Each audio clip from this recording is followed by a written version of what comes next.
Welcome to the in front of me Nokia G11, and I'll show you how to change icon shape with the Icon Changer app on this device.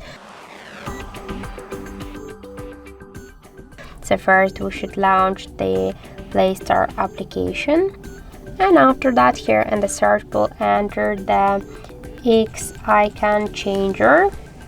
Now we should get this application, so tap to install and wait a couple of seconds while this application downloading and then installing on your device.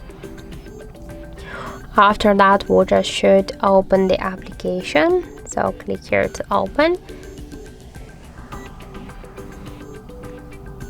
And now we can see here all the available applications on our device. For example, we can select one from these apps. I'll go with the contacts. You can rename this app if you want.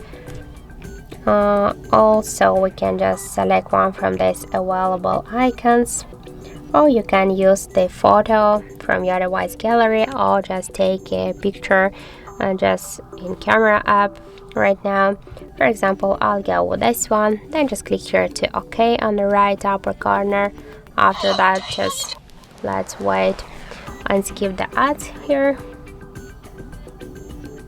Tap here on the 6th icon and tap to add automatically. Then just we can change the next icon by the same way, and after that we can see here the new contacts icon on our device home screen. Let's just see the difference here between of them. So that's it. Thank you for watching, and if you find this video helpful, don't forget to leave a like, comment and to subscribe our channel.